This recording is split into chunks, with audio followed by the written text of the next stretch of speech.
Hey, what's happening out there, YouTube? Carb C&L, small engine repair and lawn care. Get out this fan a little bit. Hey, got an old Craftsman here today, which is nothing special, but it is an old Craftsman. I was trying to see if I had a date on it. Maybe you can look at the serial number. Looks like 94. I think it's a little older than that myself, but I may be wrong. But it's a Craftsman 18 horsepower opposed twin. These are a little bit different than your regular V twin. My opinion, they're a better engine. And I mean, I've got one out there now on an old Service Star. The only reason I bought the mower was for the engine. But I'm going to show you how to take this thing apart because they, like I said, they are a little different. On these older tractors too, it's just not lift the hood and the carburetor's on the side. On this opposed twin, it's in the front of the machine. So they're a little bit harder to get to. You got to take the hood off. And I'm going to turn this thing around real quick and show you how to get all that done. Because see, a lot of people out there, they're going to be there's still a lot of these tractors out there, guys. So, and guys have a hard time working on them. I get questions all the time. Man, I got an 18 opposed twin Briggs. You know, it's doing this or it's doing that. And they're just different. But anyway, let me flip this camera around and I'll show you what I'm talking about. Guys, there's the hood. I just kind of laid it off to the top. But they've got screws here on the side. Usually just a flathead screwdriver. Take them two out. Now, be careful because some of these will give you the impression that they hinge on this right here. And that this is through, all the way through, like it would just lay forward. It don't.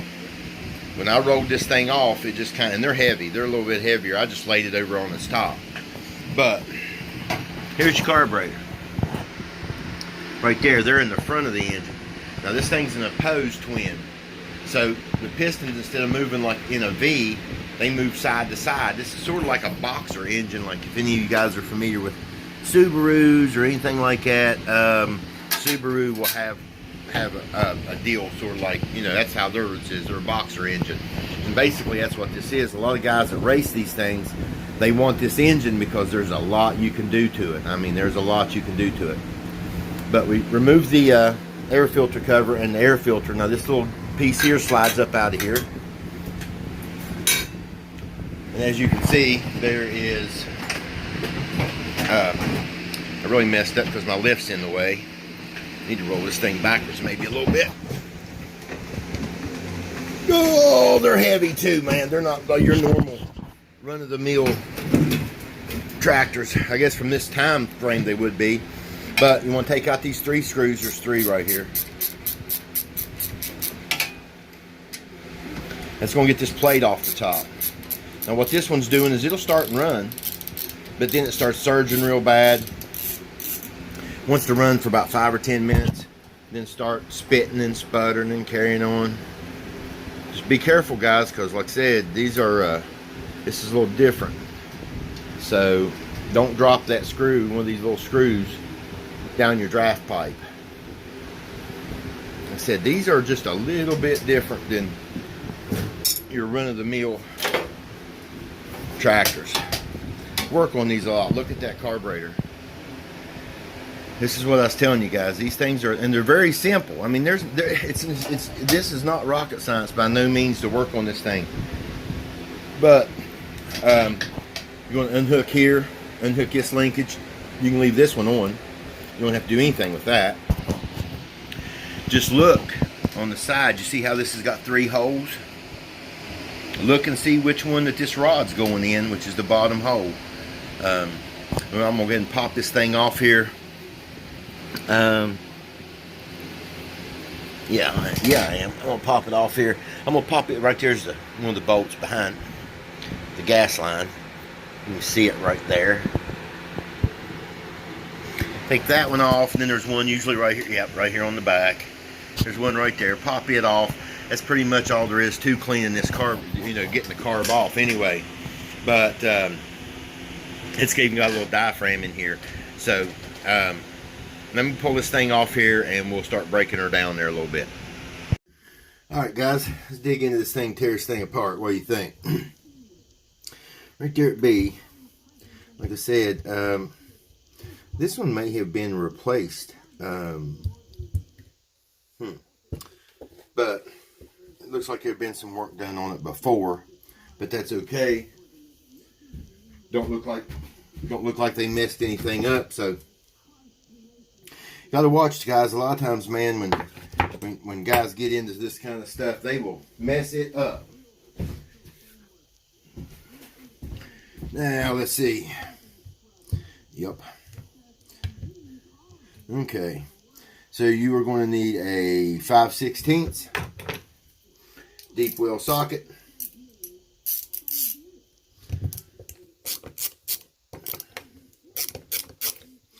Remember how all this stuff goes, guys. You don't want to get this mixed up.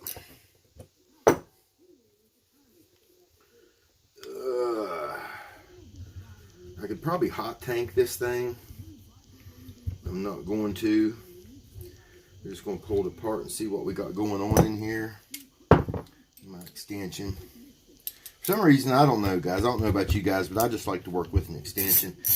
I guess where I can reach and get a hold of it. I've got a couple that's gnarled to where you can actually get some traction when you're spinning it like this. Don't slip as much.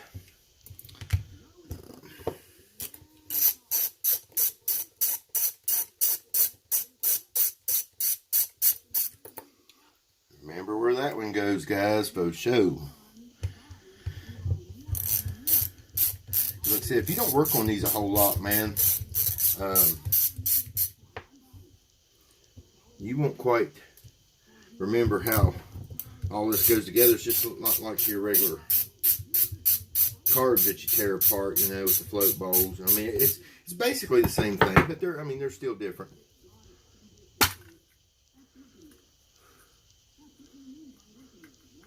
There's always one part that's got to hang up on the gasket. You end up tearing that gasket up.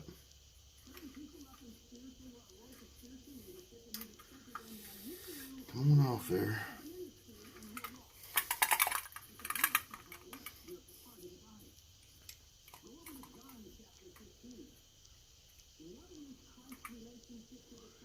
I do not want to tear that gasket right there if I can help from it. Because, there we go, pop loose. Because they are kind of hard to find inside that carburetor. So a yellow hue in there. Because she's dirty. Dirty, dirty, dirty, dirty, dirty, dirty, dirty. But, as you can see here, it's got the old brass float. All this up in here, guys. I'll be honest with you, I wouldn't mess with this here right here a whole lot because there's nothing really in there that is going to do a whole lot. This is the part that you want to look at. All this down in here. Now, I can take some carb spray. Oh, I'm working with my little tripod today. Y'all know the trouble I have with it. But just kind of spray some in there. Like I said, I'm just trying to get this cleaned up enough to where I know that it'll run good. It's not something that you know, I'm going to take this metering valve out too. I just wanted to put this in there just to see. Yeah, it's pretty bad down in there. Yeah, I'm probably going to end up putting this in the tank. Putting her in the hot tank, man. So, this is why I like these little trays right here. I don't have to pull all these off. Went and got me some sockets. When you got grandkids around, I don't know how many of you guys have the same problem, but man, if you got grandkids around, it's like you can never find your sockets. I got a bunch of them around here, but I got one, man, that he's 5 years old and he wants to take everything apart. Turn every knob, turn the keys, leave the lights on. I have to really watch that little catbird, but he's my buddy. He's named after me, so he's just interested in these mowers, working on these things, and he's just a little young yet, which not really. I mean, there's little things he could be doing. I'm getting ready to show you something here, guys, when I get this out of here. This is where most of your trouble on these carbs right here come from. Now, I'm going to try to get this to focus in here. there's a little spring right there. Darn, I wish I could focus that just a little bit better. There's a little spring right there. Do not, I repeat, do not lose this spring. Do not lose the spring, because when I say it is little and you have to have it. There ain't no getting by it. So now I take my carb spray, start spraying all these ports out. You can see that one. That one's good.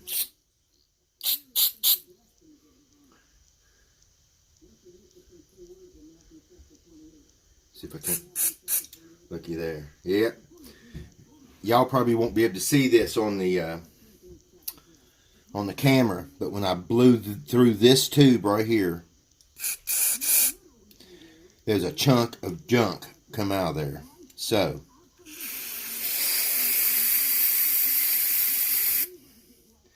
that's where a lot of this is coming from, where a lot of that surging and all that, probably right there was it. I mean, honestly, I could probably put this thing back together and it'd be fun, because like I said, guys, they are kind of like tanks, man. I mean, these things are tough. This is a whole different style. It's very simple. A little fuel pump right here like deal. Here's your little diaphragm and everything in here. See there? In this part. Little diaphragm in there. Here's your metering valve. Looky there. Another little diaphragm with a screen. Clean it out.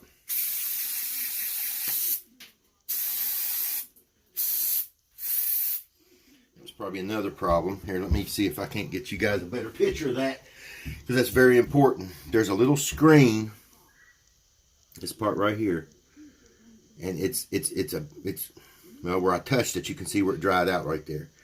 But with where I had the carb spray and everything on it. So we're going to try to get that taken care of, get all this cleaned up and all that kind of stuff put back together. And like I said, I'm pretty bad when I spray these out. Now this comes off here too. This little diaphragm comes off here. Guys, don't rip it. If you can help from it, don't rip this thing. Actually, this one's not too bad. I can still see it's pretty flexible. So I'm telling you, that's how tedious them little things are. They're hard to find too. It's just not something that your lawnmower shops, a lot of the repair shops and stuff like that's going to have in stock. So, see, look at that one. It's done started curling up on me now. I'm screwed. Yep. See, it's a little spring right there too on that one. Bad scene, son. Bad scene. Bad deal. Bad deal, Lucille.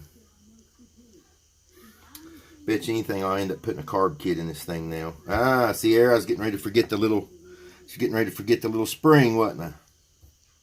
We'll spray this out just a little bit more, because there's still some gunk and stuff like that in there. Try to get that chamber there as clean as possible. And I hate that. Is that little spring? That little spring goes on this little post. When you take it off, you'll see it. But it goes in the biggest chamber right here. I'll get something. In this biggest chamber right here. And there's the spring right there. It sets on a little post. Like I said, there's probably no way this camera is going to focus in on that. But then when you put it back, you know, it's just like the way you took it off. I mean, it's not. But I bet you where that diaphragm curled up on me right there is I will be putting a diaphragm in this thing, which will be okay. It's not that hard. You pop this cover off. At least you don't have to take the whole carb back off to do it. Go ahead and put your screws back in it, guys. This was a quick cleaning, and like I said, you know, it's not big in depth. These are so simple. There's really no reason to go into all that craziness of, you know, if you don't have to, guys, don't. If it ain't broke, don't fix it. I know that when I first started doing some of these little repairs and stuff like that, I wanted to get all into it, man. I had to know every little screw, every little piece. It ain't the right screw for that one. There it is. Nope. Anyway, I've got some other screws laid out here too. Don't get into stuff if you don't have to tear it apart, if you don't have to fix it. In other words, if it ain't broke, don't fix it. Don't go monkeying with it. That'll leave you nothing but trouble. I'm telling you guys, I have got into stuff and said, oh, I can go ahead and fix that now. And if the customer don't want you to fix it, guess what?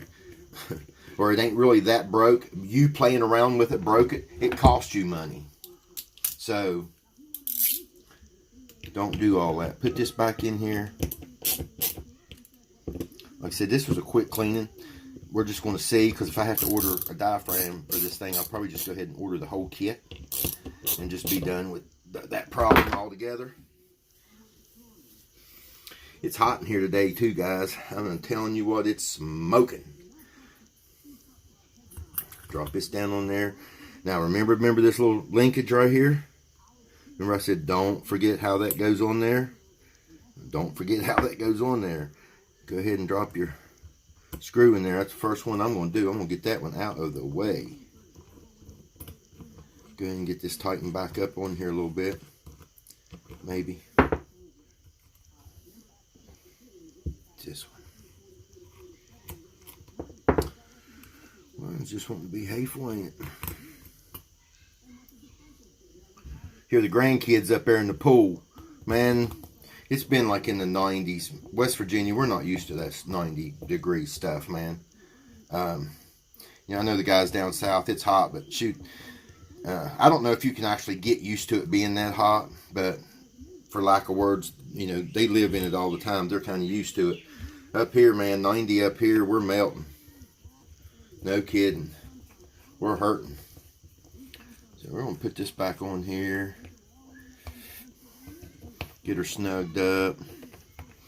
Like I said, guys, this isn't hard or nothing. These little 18 opposed twins, though, gosh, they're just such good engines. You know, I think that design, I always heard, and I don't know this for a fact, I'm sure somebody out there will fact check me, but that a boxer engine is sort of like a airplane engine, is where even Subaru and all that came up with the boxer style engine. I think there's a motorcycle out there too. Shoot, I'm trying to think. BMWs. I know that BMWs, I think they run boxer engines, and their design came from an airplane engine. So maybe that's where I heard that from. I don't know. Go ahead and stick this back in there the way it came out. Alright guys, I'll tell you what, I'm going to throw this thing back on right real quick, and I'll be right back. Alright guys, we got her back on there. Got everything hooked back up. All that kind of good stuff. Let's see what if she'll start there. I don't know.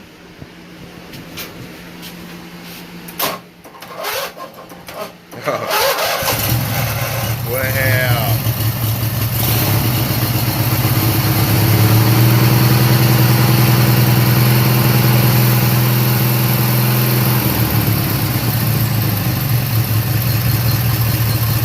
Listen to that. Listen to that opposed twin.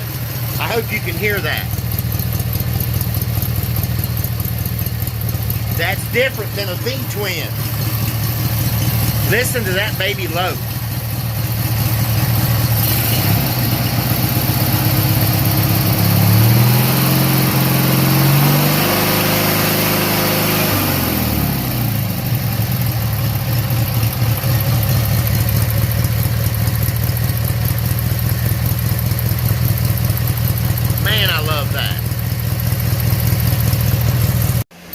Guys, I love the sound of those opposed engines. Now, I personally, I own a Subaru, and they've got that boxer style engine in it, but just something about that rumble, man, of that. I don't know. Just to me, man, it just does it for me. I don't know. You can take that 18 right there and you can soup it up. You should, if you're interested, look up 18 horsepower. It's a Briggs. 18 horsepower opposed twin stroker kit. Now you want to talk about making one sound mean. You stroke that thing right there and bore it out, man, I'm telling you, that they powerful. And it's just, they just last forever. They just run for, you know, forever. I got one out there that I haven't got started. I haven't messed with it. but it hasn't been started. I've had it out there for 2 years, and I'm not a betting man, I'm not a gambling man, but I'd bet you $1 against a donut that I could go out there and spray some carb spray in it, put a battery in it, and it'd start. I mean, it's not locked up or anything like that. I may have to clean the carbs or whatever, but anyway, guys, I just wanted to show you this one, because I know it is a little different and things like that, you know, with these older tractors and stuff like that. But these are very simple. Don't let it scare you. The biggest thing that you can mess up in that thing would be to lose that spring. If you lose that little spring, there's 2 of them in there, but one of them's underneath the diaphragm. You don't have to worry about that one. But even rebuilding these things, I mean, it's 2 diaphragms and some gaskets. There's some adjustments and stuff like that on it, but honestly, guys, man, they are so simple to work on. They're just different. They're not hard. They're just different. Anyway, I'm gonna hop off here, man. I have got so much to do today, and I know it's kind of a short video, but I wanted to show you some stuff on this one. Like I said, since it is a little different, I don't see very many of these come in the shop. That tells you right there, they don't break down a whole lot. But anyway, until next time, man, whatever you do, do it for the glory of God, or it's not worth doing. CNL is out.